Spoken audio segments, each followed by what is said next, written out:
¿Quién se robó a la emperatriz? Parte 5.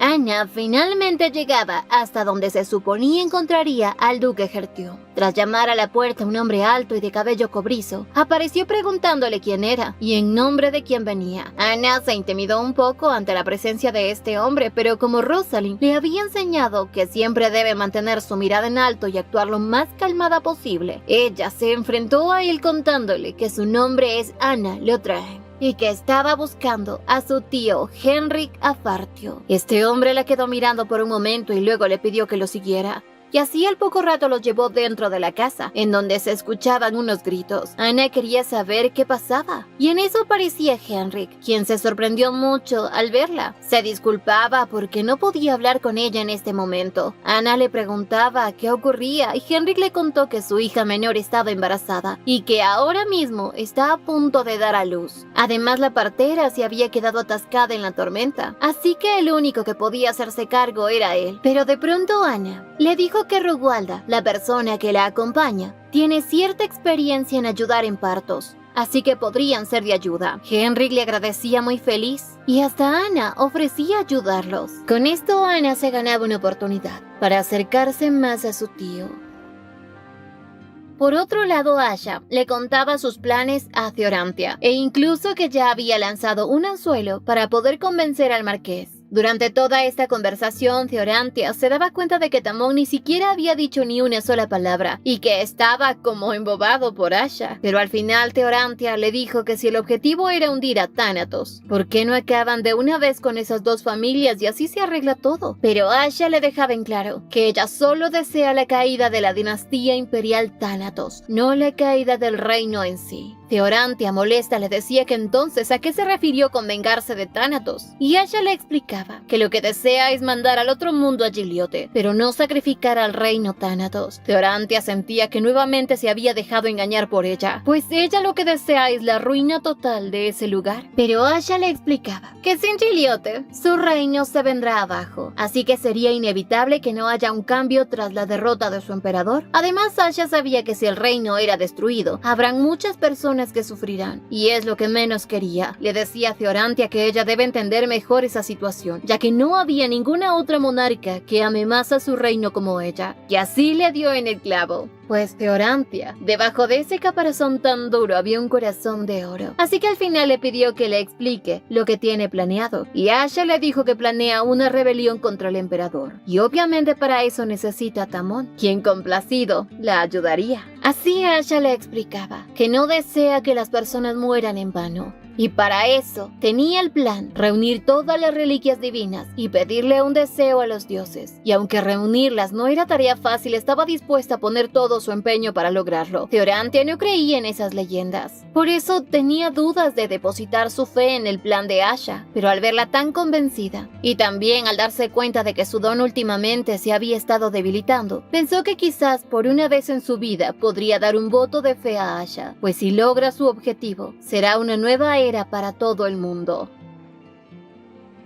Ya más tarde, Asha y Tamón se dirigían nuevamente a casa. Ella se encontraba muy pensativa, y Tamón pensaba que era posible que esté cansada. Por eso le sugería ir más lento en sus planes, pero Asha quería rápidamente que Giliote pague por todos sus crímenes y se hunda en el profundo infierno. Tamón le recordaba todo lo que había llorado, y Asha trataba de que Tamón no le tome importancia a la pesadilla que tuvo ella, pero lo único que él quería era consolarla, ser su apoyo, y que ya no derrame ni una sola lágrima, porque él estará con ella para siempre. Mientras tanto, en el salón de baile, en pleno centro del pueblo, se llevaba a cabo una reunión para presentar el libro que se había agotado apenas un día de su lanzamiento, con 300 copias vendidas en menos de un día. Y justamente es el libro que escribieron las gemelas, Pasión Carmesí en el Desierto, y en ese lugar, para aquellas personas que no habían podido adquirir, iban a dar lectura a ese ejemplar. En su regreso a casa, al pasar por el pueblo, Asha quiso detenerse un momento, mientras que en el salón de reuniones daban lectura al libro, el cual contenía unas escenas en las cuales todas las mujeres se habían encantado. Y debido a esa tendencia, todas las damas empezaron a usar pelucas de color plateado, tanto que en todas las peluquerías se habían agotado. De pronto en ese salón vieron a Asha, pensaron que era otra dama que utilizaba peluca, se preguntaban dónde la había comprado. Asha se encontraba en una tienda. Por suerte ya sin Tamón. Así por fin estaba en paz y podía comprar lo que quisiera. Vio un broche muy hermoso y también un pañuelo que le quedaría muy bien a Santín. Así escogió un regalo para cada una de las personas que se habían vuelto cercanas a ella. Después de un rato ya salía de la tienda y Tamón quería ver lo que había comprado, pero ella le dijo que el regalo para él se lo entregará mañana por la mañana, solo si él cumple con lo que le va a pedir, caso contrario no le darán nada. A la mañana siguiente, Asha había reunido a Tamón y a Cassian. Obviamente esto no le parecía nada grato a Tamón. El ambiente era tenso, pero al final Asha les ordenó que se sentaran, y ellos, como niños buenos, le hicieron caso. Mientras Cassian comía, Tamón lo fulminaba con su mirada, y le preguntaba, ¿acaso él ya no debía haberse ido? Cassian, con su mirada cabizbaja, le decía que ya esta tarde se marchará. De pronto miró a Asha, y ella rápidamente le comentó que había escuchado que es bueno en técnicas de combate con la lanza y que había escuchado que tiene potencial. Todo gracias a la medicina que había estado tomando últimamente. Tamón no pronunciaba palabra, obviamente estaba molesto, y Asha sin más rodeos le entregó un pequeño regalo que tenía para él. Cassian estaba sorprendido y al abrirlo se quedó en shock, ya que eran unos guantes para entrenar de la más alta calidad, justo lo que estaba necesitando. Así Asha le dijo que pueden ser de él, pero tiene que cumplir ciertas condiciones. La primera es que nunca debe volver a decir que algo le pertenece por derecho. Lo segundo, debe agradecer a su hermano por la medicina que le había dado. Y Cassian no entendía por qué ella exigía todas esas demandas, pero Asha tenía sus motivos. Le pidió a Tamón también que si quiere que le dé su regalo, tiene que aceptar las palabras de agradecimiento de su hermano con sinceridad. Tamón le decía que no es propio de ella meterse en asuntos de este estilo, pero Asha le dejaba en claro que todo lo hace por ellos dos, ya que verlos actuar así le hacía recordar a su familia, y como ya no tenía a nadie ahora, esperaba volver a experimentar ese sentimiento a través de ellos. Cassian, aunque no entendía los motivos que la llevaron a Asha a hacer todo esto, decidió complacerla, y así levantándose repentinamente agachó la cabeza y le agradecía a Tamón por todo lo que había hecho por él. Le decía que es terrible expresando sus sentimientos, pero que nunca fue su intención convertirse en una carga para él. Por eso le pedía que no lo odie. Tamón, en el fondo de su corazoncito de pollo, le pidió que no diga más, porque ya había entendido lo que quiere decir, y que no tiene nada de qué preocuparse porque nunca lo ha odiado y nunca lo hará. Cassian, con lágrimas en los ojos, agradecía a su hermano de todo corazón y se marchaba llorando como una Magdalena. Tamón estaba un poco avergonzado, mientras que Asha sonreía plácidamente y le entregaba su regalo. Tamón le decía que esperaba que esta vez no le quite ese obsequio, pero ella, ¿cómo podría quitarle algo si él no es un hombre que se desprende tan fácilmente de lo que le pertenece? Y con una mirada fulminante le decía que ahora eso es de él y que nadie se lo va a quitar. Al abrirlo se dio cuenta de que era un reloj de bolsillo, algo perfecto para él.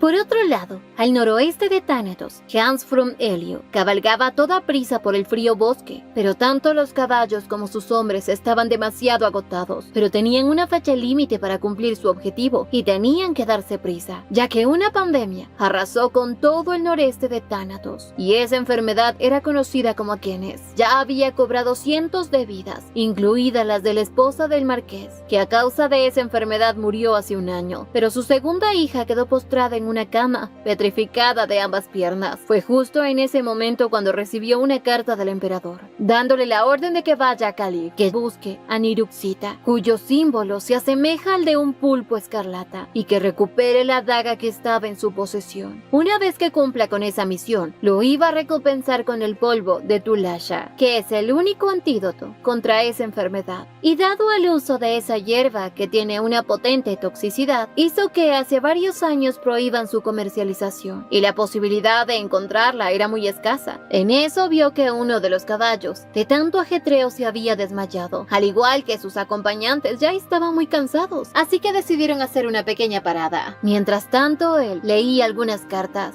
Entre ellas leía la 5ª carta anónima que le había llegado. No sabía de quién provenía y simplemente le daban información que necesitaba. Incluso le dijeron que quien frenó la distribución de Tulasha no fue una casualidad, sino que fueron maquinaciones de la víbora de Natasha, quien tiene al emperador bajo su control, el cual hace lo que ella quiera. Con acertijos en esta carta se mencionaba que incluso recordaba cuando en el día en el que el padre de este marqués había fallecido, habían dado sus condolencias e incluso sobre el ataúd habían puesto unas flores, que son el símbolo de la familia, unos lirios amarillos resguardados tras un dúo de espadas. Y al final de esta carta había una nota que decía: yo sigo con vida. Hans recordaba que solo una familia tenía ese emblema, y eran los Sonchev. Recordaba que la única persona que asistió a ese funeral fue el papá de la emperatriz, pero ahí se daba cuenta de que quien está viva es ella. Es la única persona que había podido escribir esas notas.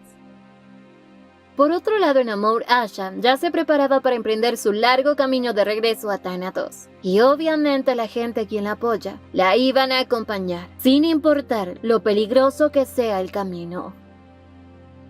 Mientras tanto, en las afueras de la casa, Amon ya se encontraba a Theorantia, quien se dirigía a conseguir la flauta y el cáliz dorado. Ambas reliquias se encontraban en la familia Amos, y como esta familia estaba en deuda con Theorantia, pensaba que no será difícil negociar con ellos. Tamón se sorprendía por Theorantia, pues había jurado que nunca volvería a Thanatos, pero ella le dejaba en claro que simplemente fue una promesa hecha por disgusto, no por miedo, pero que ahora tiene la oportunidad de ver la caída de esa dinastía, y va a estar en primera fila. Así Theorantia se marchó y Tamón quedó esperando a su amada junto a Razo, quien se quedará a cuidar el reino mientras ellos no están. Al poco rato aparecía Asha, Arsène, Hanya, Arcel y los caballeros, quienes partirán en dirección a Okenes, mientras que ellos dos harán una partida en Calib, y ya luego se reunirán todos. Santín y las gemelas, entre lágrimas, se despedían de sus señores, esperando su regreso sano y salvos. Y así comenzó la travesía de Tamón y Asha hacia Thanatos.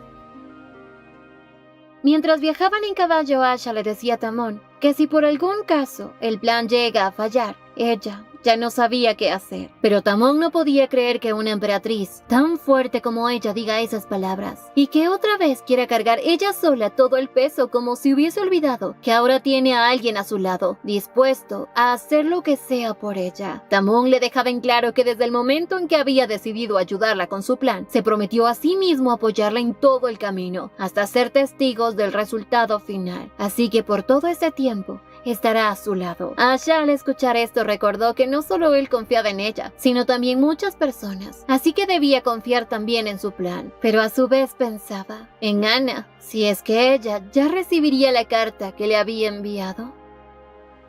Por otro lado, Anna, que había sido de gran ayuda en la casa de su tío, tenía al bebé en sus brazos. La hija de su tío estaba feliz de que todo haya marchado bien. Ya luego de este tremendo trabajo que habían realizado, Henrik pidió un momento para hablar con ella.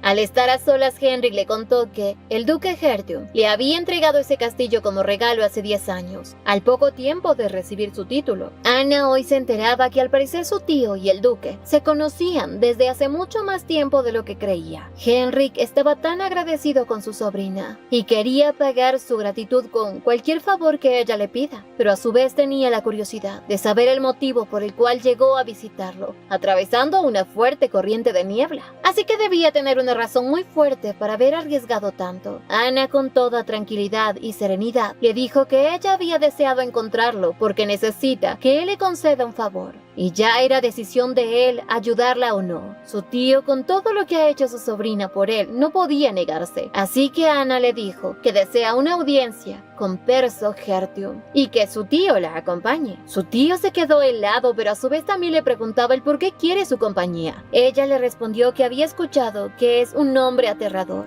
por lo que se sentiría más confiada si está junto a su tío. Al final este no le dio una respuesta clara y Anna se marchó. Henrik, al quedarse solo, le preguntó a la persona que estaba detrás de las cortinas qué opina al respecto. Y para sorpresa, el hombre que había recibido a Anna en la entrada era nada más y nada menos que Perso Hertug. Henry le comentó a Perso que el vizconde Lothair le había hablado una vez sobre su hija Anna, y que en esa ocasión mencionó que es alguien intrépida. Perso la observaba a través de la ventana y se preguntaba ¿por qué alguien en una posición como ella lo buscaría a él? Ya que después de la muerte de la emperatriz todo había cambiado, y no creía que una chica como ella busque hacer frente a una lucha de poder. Incluso sabía de que Anna había sido echada de su casa por su esposo, y como también solía ser la confidente más cercana de la emperatriz, tenía mucha curiosidad por ella. Incluso también había escuchado sobre los rumores del incendio de la mansión de la emperatriz, y que habían mandado a sacar todos los restos de los padres de la ex emperatriz. Perso se sentía confundido, porque la primera vez que la vio, en sus ojos vio temor. Tan solo una niña de baja estatura, tan frágil que podría romperse con el más mínimo toque. Pero en sus ojos brillantes había una determinación inquebrantable. No entendía por qué desde ese día él no dejaba de pensar en ella. Henrik le daba su opinión, diciéndole que al parecer lo que Anna buscaba era protección, ya que como la familia de la emperatriz dejó de existir, las únicas dos familias que pueden protegerla son ellos y el duque from Helio. Y sabiendo cómo es el emperador, quizás Anna lo que desea es una fuente de protección para escapar de las garras de ese tirano. Un poco después, Anna se encontraba junto a un pequeño arroyo, sentada pensando en cómo hacer para persuadir a Perso, conforme le había pedido la emperatriz. Se encontraba un poco aturdida e impotente porque la emperatriz no le había dado más pistas, pero de pronto Perso aparecía, sorprendiéndola nuevamente por lo alto que es. Ella pensaba que estaba interrumpiendo su sendero favorito, pero Perso simplemente le dijo que al verla que se estaba alejando la había seguido, porque ya pronto será de noche y el bosque es peligroso. Anna no entendía por qué este hombre se preocupaba por ella. Quizás tenga un corazón tierno que no se ve a simple vista. Al quedarse mirándolo, Anna se sonrojó y le pedía perdón si es que lo había incomodado. Pero Perso tenía curiosidad por saber qué había visto ella. Anna le dijo que el verde de sus ojos en combinación con su color de cabello cobrizo lo hacían ver espectacularmente. Anna estaba avergonzada, no podía creer que haya sido capaz de decir eso en voz alta. Se disculpaba, marchándose de inmediato a toda prisa, pero ya Perso se había quedado más inquieto de lo normal. Por otro lado, Asha y Tamon, al ver que se estaba haciendo tarde, decidieron descansar un poco y armar el campamento en ese lugar. Le pedía a Asha que se encargue de cuidar el corcel y que él se encargara del resto, pero que no se aleje demasiado de su vista, pues esa zona es conocida por sus serpientes, pero que no había nada de qué preocuparse porque él la va a proteger. Llegó la noche y mientras Asha pensaba, Tamon la observaba y acariciaba su cabello. Se preguntaba cómo un hombre tan tonto como Giliote pudo tratar mal a una mujer tan dulce y delicada como ella, e incluso torturarla hasta casi hacer trizas su cuerpo. Lo odiaba tanto y quería, con sus propias manos, acabar con la vida de ese idiota y de su estúpida concubina. Incluso estaba dispuesto a dar su vida si era necesario, con tal de tener ese placer de acabar con esos dos. Pero de pronto, a un costado, aparecía una enorme víbora. Tamon, que no quería que esa víbora despierte a su amada, y mucho menos le haga daño, se iba a deshacer de ella lo más rápido posible. Tamon atacaba a cada segundo a esa víbora, pero este animal trataba de todas las formas posibles comérselo. Pero Tamon no le tenía miedo y al final terminó haciéndola pedazos, aunque él también terminó muy lastimado. Tras acabar con esa víbora se daba cuenta de que Asha continuaba dormida. Ni siquiera el ruido la había despertado y eso lo hacía sentir feliz. Con tan solo verla se sentía aliviado. Tamon quería deshacerse de la serpiente antes de que Asha despierte, así que le prendió fuego y empezó a quemarla. Pero ese ruido sí despertó a Asha, quien al levantarse se llevó tremendo susto. Le preguntaba ¿qué demonios es eso? Tamon le explicaba que es una serpiente. Bueno, yo diría serpientotota. Y como el pobrecito estaba herido y envenenado por esa serpiente, le pedía a su amada que lo cure. Asha no sabía qué hacer con este hombre terco y terminó sanándolo. Y él la abrazaba con tanta fuerza. Ya luego de esto, decidió ir a tomar un pequeño baño, pues después de esa lucha tenía mucho calor. Asha no quería quedarse sola porque tenía miedo de que aparezcan más serpientes mamá, pero él le comentaba que había esparcido todas las cenizas de ese monstruo alrededor del campamento para que así se alejen todas las bestias que quieran acercarse. Asha por un momento se quedó mirándolo fijamente y al darse cuenta volteó la mirada y le pidió que vaya a bañarse de una vez. Al poco rato, Asha, al ver que Tamon no regresaba, decidió ir al lago. El agua ahí era helada, pero al ver que Tamón no aparecía, decidió ir a buscarlo y lo encontraba sumergido en el río. Rápidamente se percató de quién estaba detrás de él y la invitó a que lo acompañe. Le tendía la mano y Asha por primera vez no se negó, porque pensaba que estaba lista para tomar su mano. Tamón, al tenerla cerca, le pidió que por esta noche se olvide de todas las preocupaciones que tiene. Asha, acariciando su mejilla, se daba cuenta que ahora por fin puede ver todo con claridad, pues aunque es un hombre terco, ella ya no podía evitar desearlo.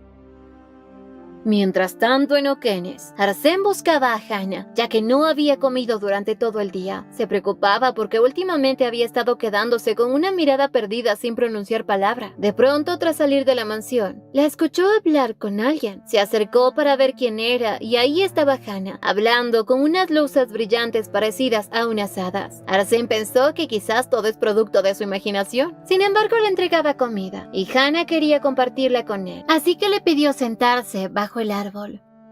La noche llegó y ellos disfrutaban de su comida. Hannah parecía que por fin estaba mucho mejor de lo que había estado. Observaban las estrellas y Arsène, que sentía curiosidad, le preguntaba si acaso tiene problemas para dormir, porque últimamente la nota muy cansada. Hannah le contestó que está bien, que es solo algo pasajero, que pronto todo se resolverá, pues una vez que este viaje termine muchas cosas cambiarán, y le preguntaba si él la seguirá cuidando cuando llegue ese momento. Arsène entendía que el viaje que estaban realizando no será nada fácil para ninguno de ellos, porque cuando todos se enteren que la emperatriz que habían creído muerta en realidad está viva, todos estarán en peligro. Pero esta vez él no iba a utilizar a otros como escudos solo para salvar su pellejo, como lo había hecho una vez el emperador. Le explicaba a Hannah que él quiere convertirse en un hombre digno y respetable, que nunca olvida sus deudas, y como le debía la vida a ella, cuando todo esto haya terminado y aunque pase mucho tiempo, siempre la va a proteger con todo su ser.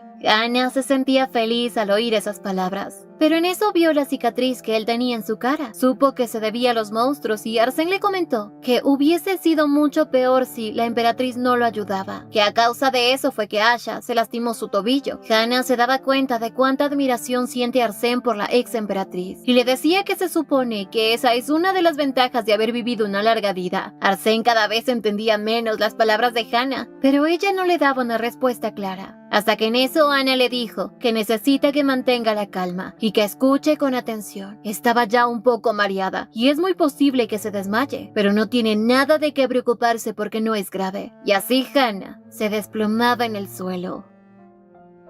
Por otro lado, Tamón y Asha estaban frente a una fogata. Asha quería descansar un poco porque si no al otro día iba a estar muy cansada. Pero Tamón, como todo un caballero, ofrecía incluso cargarla en brazos, si es necesario, durante todo el camino. Asha no podía creer que después de todo lo ocurrido, este hombre siga siendo tan terco y tan loco. De pronto le decía que ahora había tenido tiempo para reflexionar y empezaba a entender a Giliote por qué lo detestaron. Era porque nunca había intentado ver las cosas a su manera, ya que su padre siempre había sido abusivo y despectivo con él. Lo había tratado peor que a una basura. Por eso lo había destrozado por completo. Y ella no hizo nada. Pensaba que un emperador debía ser capaz de superar sus dificultades por sí mismo. Pero Tamón, molesto, le preguntaba si acaso está simpatizando con ese idiota. Pero ella le dejaba en claro que no, que simplemente estaba reflexionando. Pero eso no significa que lo haya perdonado, sino que Asha había descubierto que cuando se esfuerza por ver las cosas desde otro punto de vista, puede comprender mucho mejor a una persona, y que quien le había ayudado a abrir sus ojos es él. Por él ve la vida de otra manera. Tamón, acercándose a ella, le decía que está en todo su derecho de odiar a ese hombre y que no vale la pena que intente justificarlo. Pero si había algún espacio para ella en el cual podía complacerla, lo ocupe con él y que solo se concentre en pensar en él, ya que quiere ser el único que sus ojos vean y que él se va a asegurar de llenar todo su corazón para alejar esos pensamientos absurdos de su mente.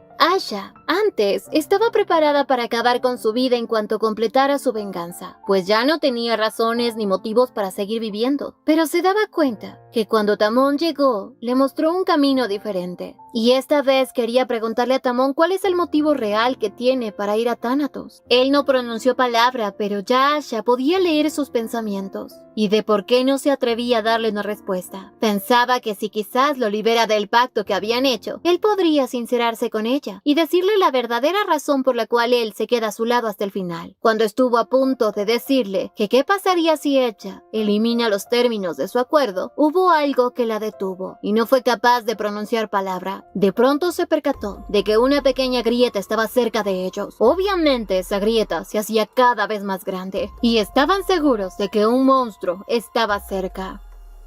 Al poco rato, el monstruo enorme apareció, con un centenar de colas. Tamón, que lo conocía perfectamente, sabía que es un Perhans, que aparece solo una vez en un siglo. Y si de algo estaban seguros, es que debían deshacerse de él de inmediato. Y aunque confiaba en que Tamón tenía habilidades impresionantes para enfrentarse a ese monstruo, ella sabía que tenía que encontrar una manera de ayudarlo. El monstruo, sin esperar más tiempo, atacaba, pero ahí estaba Tamón para enfrentarlo. Le pedía a Asha que cruce al otro lado de la grieta para que se ponga a salvo. Y aunque ella sabía que es la única forma de salvarse y además de calmar al caballo, tenían miedo de cruzar el abismo. Para la mayoría de la gente eso es un peligro, y más porque ella tiene su tobillo lastimado. De pronto Tamón le dijo que no tenga miedo, que su cojera era cosa del pasado, que confíe en él y salte con todas sus fuerzas. Asha al final decidió saltar, porque se había dado cuenta que el dolor que sentía antes en su tobillo había desaparecido por completo.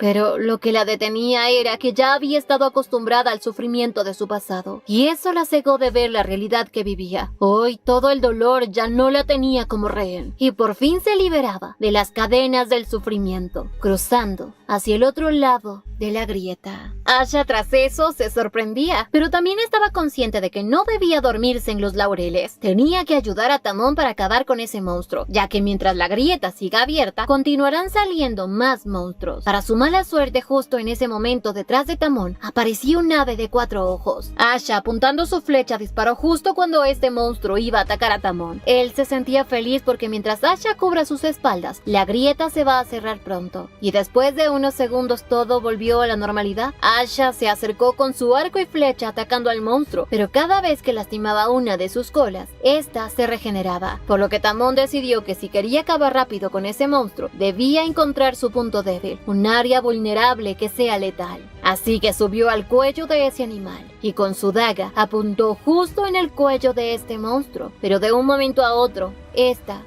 se quebró. Asha se asustó mucho, pero Tamón por fin había logrado confirmar que debajo de esas escamas tan gruesas estaba justo lo que buscaban, su punto más débil, y así lo consiguió, apuñalándolo hasta abrirse paso al punto en donde podía acabar con ese animal para siempre, y adentrando toda su espada en el cuello de esa bestia, finalmente parecía haberlo eliminado, aunque aún no estaba muerto por completo, pues una de sus colas trató de lastimar a Tamón. Aunque justo ahí Asha intervino, porque no soportaba la idea de ver a Tamón herido, y la que terminó lastimada fue ella. Tamón estaba molesto y a su vez preocupado porque Asha estaba mal, y le decía que solo espere a que se recupere, y que hará que se arrepienta de la locura que hizo. También estaba preocupado y eso se mostraba en su rostro, porque el veneno de ese animal se estaba esparciendo rápidamente en su cuerpo. Asha, antes de desvanecerse, le pidió a Tamón que no ponga esa cara. Y así se desmayó.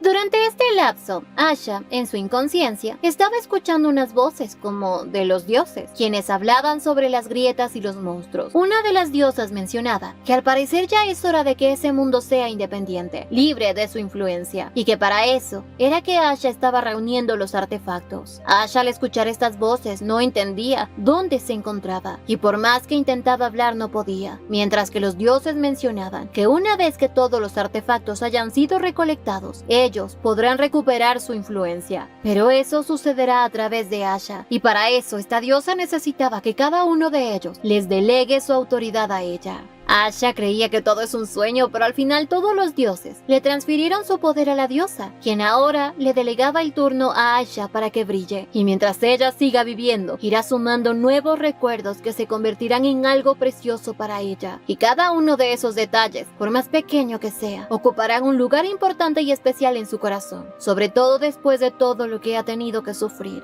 Ella debe valorar todo eso y reconocerlas como suyas. Incluso le dijo que ha llegado a la vida de ella cosas nuevas e irreemplazables y que ya era hora de que regrese al lugar donde pertenece de verdad. Asha después de eso sentía como caía a un vacío, pero a su vez esa caricia que le había dado esa mujer se sentía suave y llena de cariño, algo que le recordaba mucho a su madre. Y así Asha despertaba. Veía a Tamón a su lado y al verlo nuevamente recordaba las palabras que le había dicho la diosa, pero como se sentía tan confundida, quiso estar un momento a solas y le pidió a Tamón que se marche por un momento. Él aceptó, pero se marchó pensando que tal vez ella nuevamente tuvo esa pesadilla. Se sentía tan impotente porque nuevamente había fallado en protegerla. Tamón quería que ella no tuviera ni un mínimo de dolor. Quería frenar sus lágrimas y ahuyentar sus pesadillas. Incluso estaba dispuesto a cargar con todo el peso que la aflige. Pensaba que últimamente ahora él se ha vuelto muy romántico, aunque en realidad esa palabra era demasiado noble para describir lo que sentía, sino más bien era como una fuerza indescriptible de tenerla a su lado y que sea solo de él.